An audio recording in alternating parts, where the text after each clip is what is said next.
Hello students, बच्चों ये हमारी वर्कशीट नंबर 32 है। सोशल साइंस की वर्कशीट है, हमारी 9th क्लास के स्टूडेंट्स के लिए है।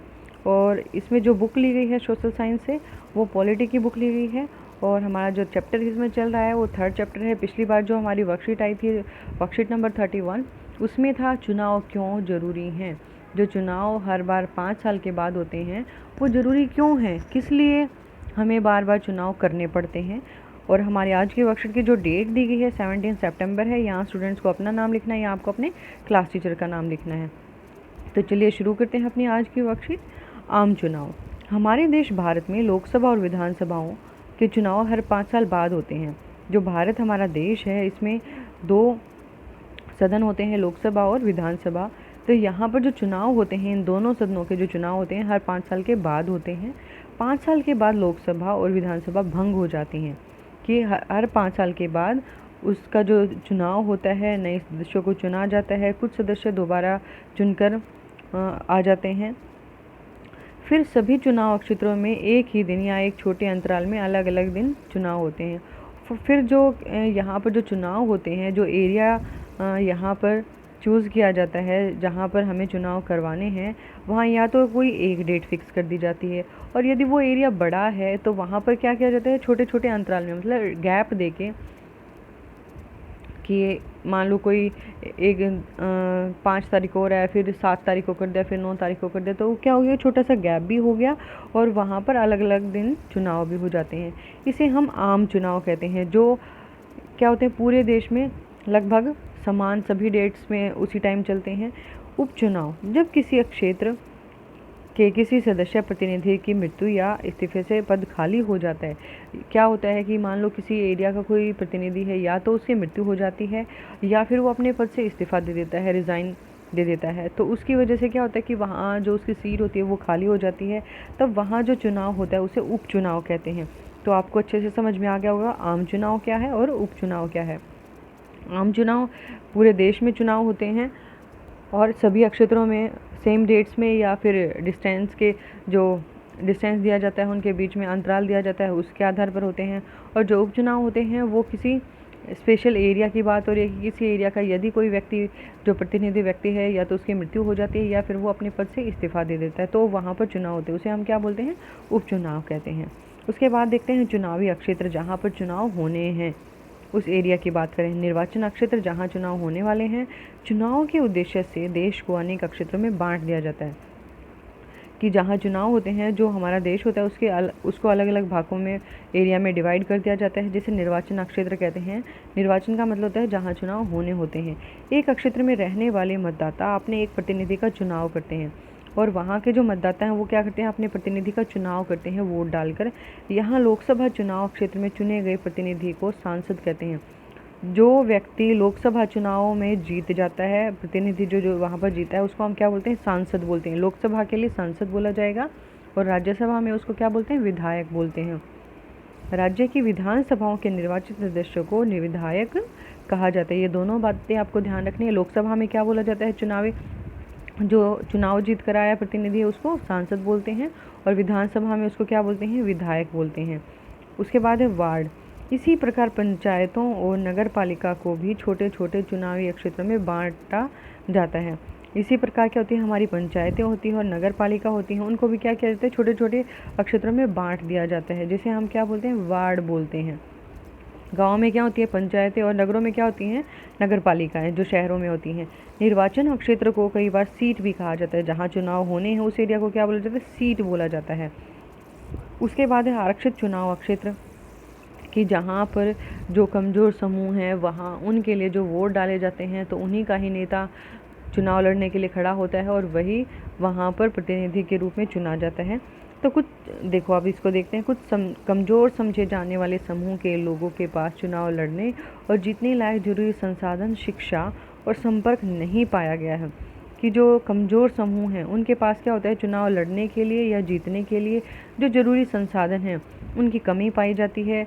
पूरी तरह से उनके पास वो संसाधन नहीं पाए जाते हैं, शिक्षा का अभाव होता है और वो उनसे संपर्क भी नहीं हो पाता है, जिसके कारण देश की आबादी के एक बड़े हिस्से की आवाज़ संसद और विधानसभाओं तक नहीं पहुंच पाती है। फिर क्या होता है कि वो जो एरिया होता है हमारा देश क्या है, एक बड़ी आबादी, बड़ी जनसंख्या वाला देश है, तो उस एरिया की जो आवाज़ होती है वो संसद तक या विधानसभाओं तक नहीं पहुंच पाती है। वहाँ जो विकास है, हो रहा है या नहीं हो रहा है, तो उसके बारे में, यदि मान लो वहाँ विकास नहीं हो रहा है, तो उसके बारे में संसद तक कौन अपनी बातों को पहुँचाएगा।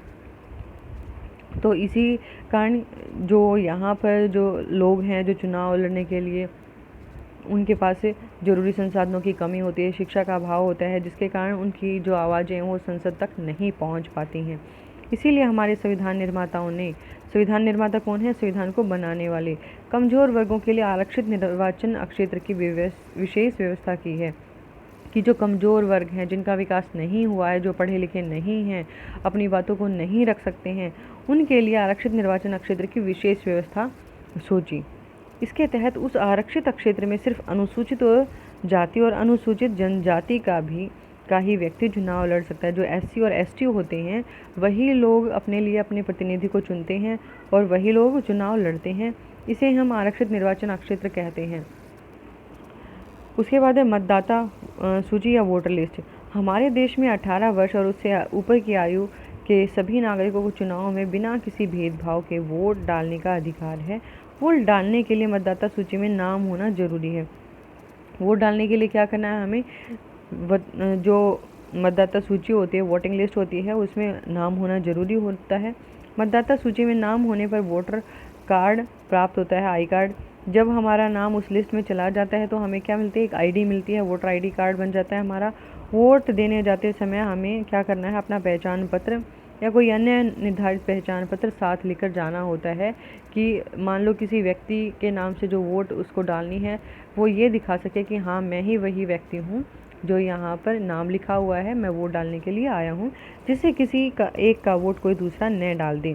और इससे क्या फ़ायदा होता है, पहचान देखने के बाद कि कोई दूसरा व्यक्ति धोखेबाजी से किसी दूसरे के जो वोट है वो नहीं डाल सकता है। उसके बाद है उम्मीदवारों का नामांकन। उम्मीदवारों का नामांकन की जो चुनावी प्रक्रिया में जो लोग चुनाव लड़ना चाहते हैं, उनको क्या करना पड़ता है कि देश में राजनीतिक दल अपने अपने उम्मीदवार मनोनीत करते हैं। जैसे बीजेपी है, कांग्रेस है, आम आदमी पार्टी है, समाजवादी पार्टी, ये क्या करते हैं, अपने अपने उम्मीदवारों को खड़ा करते हैं और उन्हें एक विशेष चिन्ह दे देते हैं कि आपका ये चिन्ह है, लोग आपको इस चिन्ह से वोट डालेंगे, जिन्हें पार्टी का चुनाव चिन्ह और समर्थन मिलता है, जिसे आम भाषा में टिकट कहते हैं। जो लोकल लैंग्वेज है हमारी, उसमें हम क्या बोलते हैं, उसको टिकट बोलते हैं। चुनाव लड़ने के इच्छुक हर एक उम्मीदवार को नामांकन पत्र भरना पड़ता है और जो लोग चुनाव लड़ना चाहते हैं उनको क्या करना पड़ता है, एक प्रोफार्मा भरना पड़ता है, एक फॉर्म भरना पड़ता है, जिसमें उम्मीदवार अपने खिलाफ चल रहे आपराधिक मामले, अपनी संपत्ति, शैक्षिक योग्यता आदि का ब्यौरा देता है। और फिर उसमें वो जो उम्मीदवार होता है वो अपनी सारी डिटेल्स बताता है कि मेरे खिलाफ़ कोई आपराधिक मामला नहीं चल रहा है, अपनी संपत्ति के बारे में बताता है कि मेरी जो कुल संपत्ति है वो कितनी है, अपनी शैक्षिक योग्यता के बारे में बताता है कि वो कितना पढ़ा लिखा है।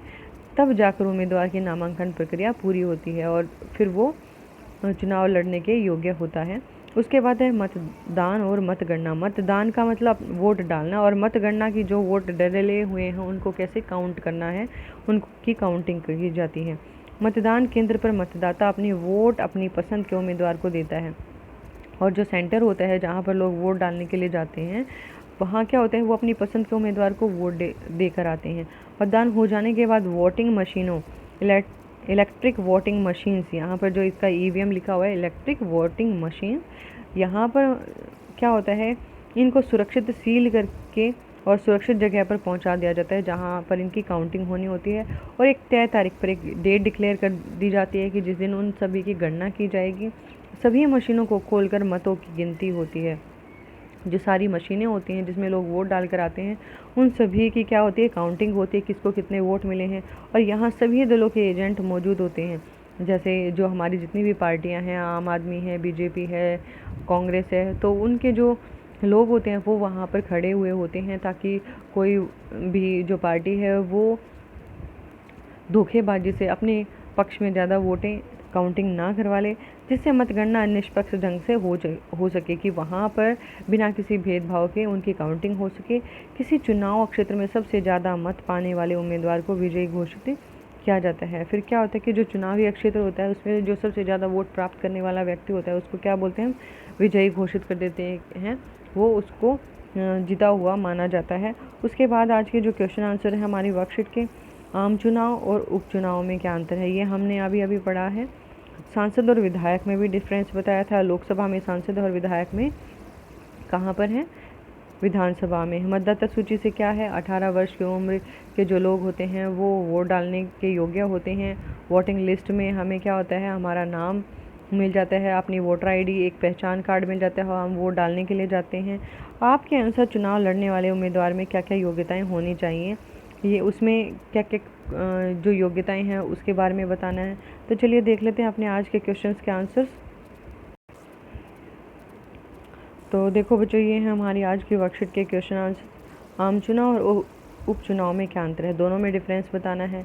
आम चुनाव भी हमने पढ़ा था, उपचुनाव भी हमने पढ़ा था, वर्कशीट में दोनों दिए गए हैं। हमारे देश में भारत लोकसभा और विधानसभाओं के चुनाव हर 5 साल के बाद होते हैं। जो लोकसभा है और जो विधानसभा है, दोनों में जो चुनाव होते हैं वो क्या होते हैं, हर 5 साल के बाद होते हैं। हर 5 साल बाद सभी चुनाव क्षेत्रों में एक ही दिन या एक छोटे अंतराल में अलग अलग दिन चुनाव होते हैं। या तो किसी जो आम चुनाव होते हैं उसमें क्या होता है, एक डेट फिक्स कर दी जाती है पूरे देश में, और यदि वो एरिया बड़ा है तो वहाँ पर उनमें अंतराल करके अलग अलग दिन पर चुनाव होते हैं। इसे हम क्या बोलते हैं, आम चुनाव कहते हैं। उसके बाद उपचुनाव, जब कोई क्षेत्र किसी सदस्य प्रतिनिधि की मृत्यु या इस्तीफे से खाली होता है, कि यदि किसी क्षेत्र की बात कर रहे हैं तो उस क्षेत्र का व्यक्ति यदि उसकी मृत्यु हो जाती है और या फिर वो अपने पद से इस्तीफा दे देता है तो उसका पद क्या होता है, खाली हो जाता है। तो वहाँ पर जो चुनाव होते हैं उन्हें हम उपचुनाव कहते हैं। तो ये था हमारा क्वेश्चन नंबर 1 का आंसर। उसके बाद देखते हैं क्वेश्चन नंबर 2, सांसद और विधायक में क्या अंतर है। सांसद क्या होते हैं, लोकसभा चुनाव क्षेत्र में चुने हुए प्रतिनिधियों को हम सांसद बोलते हैं। विधायक राज्य की विधानसभाओं के निर्वाचित सदस्यों को विधायक कहा जाता है। ये कहाँ होते हैं, विधानसभाओं में होते हैं, राज्य में होते हैं, और लोकसभा में क्या होते हैं, सांसद होते हैं। मतदाता सूची से आप क्या समझते हैं, मतदाता सूची के बारे में बताना है। एक सूची जिसमें देश के सभी मतदाताओं के नाम व पता लिखा जाता है उसे मतदाता सूची कहते हैं। 18 या उससे अधिक आयु के लोगों को भारत में मत डालने का, वोट डालने का अधिकार प्राप्त होता है। वोट डालने के लिए मतदाता सूची में नाम होना जरूरी है, जो हमारी मतदाता सूची है उसमें नाम होना जरूरी है। उसके बाद है आपके अनुसार चुनाव लड़ने वाले उम्मीदवार में क्या क्या योग्यताएं होनी चाहिए, कि जो व्यक्ति चुनाव लड़ने वाला है उसमें क्या क्वालिफिकेशंस होनी चाहिए। वो भारत का नागरिक होना चाहिए, पहला नंबर। दूसरा, ईमानदार होना चाहिए, ये नहीं हो कि उसमें बेईमाना भरा हो और वो भ्रष्टाचार करके अपने ही घर को भर ले। जनता के लिए समर्पित होना चाहिए, जनता के प्रति सोचने वाला होना चाहिए कि वो उनके विकास में काम कर सके। उम्मीदवार का नाम मतदाता सूची में होना चाहिए। उम्मीदवार बुद्धिमान एवं कार्यशील होना चाहिए। उम्मीदवार स्वस्थ होना चाहिए, वो किसी बीमारी से ग्रसित ना हो। चुनाव लड़ने वाला उम्मीदवार शिक्षित भी हो, वो क्या होना चाहिए, पढ़ा लिखा होना चाहिए, ताकि वह जनता के लिए सोच समझकर फैसले ले सके, ताकि वो क्या कर सके, जनता के लिए सोच समझकर फैसलों को ले सके। तो बच्चों, ये थी हमारी आज की वर्कशीट।